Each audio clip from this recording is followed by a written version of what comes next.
நவகிரக சன்னதியில் 8 கிரகங்கள் ஒரே உயரத்தில் இருக்க, சனி கிரகம் மட்டும் உயரம் கூடுதலாக இருக்கும் ஒரு அதிசய திருக்கோவில்.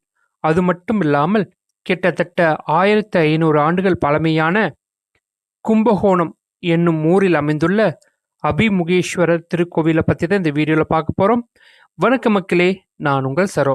வாங்க வீடியோக்குள்ளே போகலாம். இத்தலத்தின் மூலவர் யாருன்னு கேட்டிங்கன்னா அபிமுகேஸ்வரர். தாயார் யாருன்னா அமிர்தவல்லி. தலவிருட்சம் நெல்லிமரம். தீர்த்தம் மகாமக குல தீர்த்தம். இந்த கோவிலோட வரலாறு என்னன்னு பார்ப்போம் வாங்க.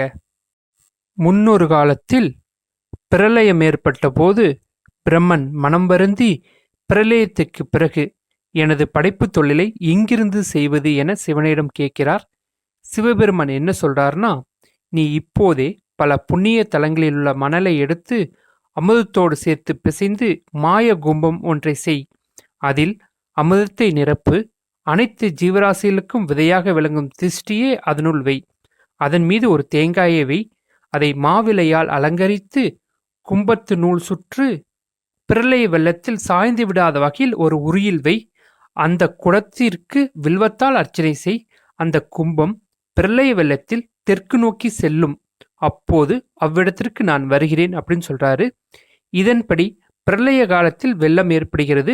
கும்பமானது வடதிசையிலிருந்து தென் திசையை நோக்கி வருகிறது. மீண்டும் புதிய உயிர்களை தோற்றுவிப்பதற்காக சிவபெருமான் வேடன் வடிவமிட்டு கும்பத்தின் மேலிருந்து அம்பு போடுறாரு. கும்பமானது உடையுது. கும்பத்தின் மேலுள்ள தேங்காய் சிதறி விழுந்த இடம் இந்த இடம். தேங்காயானது ஒரு லிங்கமாக மாறுகிறது. அந்த லிங்கம்தான் அபிமுகேஸ்வரர். அபிமுகேஸ்வரர் என்றால் நேர்கொண்ட பார்வை என்று பொருள். கும்பகோணம் மகாமக குலத்தை பார்க்கும் வகையில் இவரது கோவிலானது குளக்கரைக்கு பக்கத்தாலேயே அமைந்துள்ளது. இது இந்த தலத்தின் வரலாறு.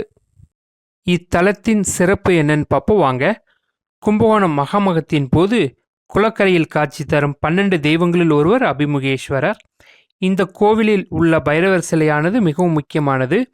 மகாமக கோயில்கள் 12இல் உள்ள பைரவர்களை விட இவர் உயரமானவர். யோக தட்சணாமூர்த்தி ஒரு கால் மடித்த நிலையில் அமர்ந்துள்ளார்.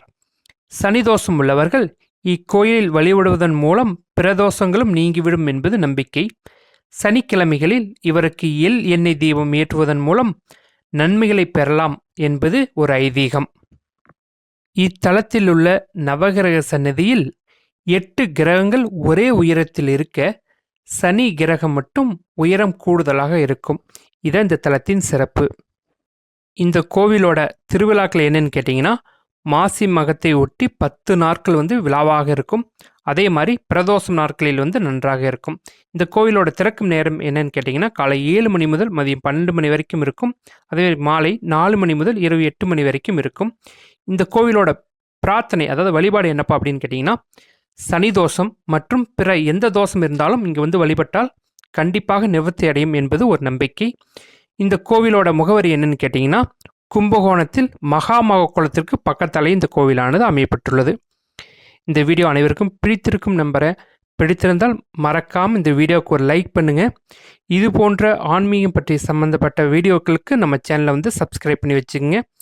இன்னொரு வீடியோவில் உங்களை சந்திக்கும் வரை உங்களிடமிருந்து விடைபெறுவது உங்கள் சரோ. நன்றி, வணக்கம்.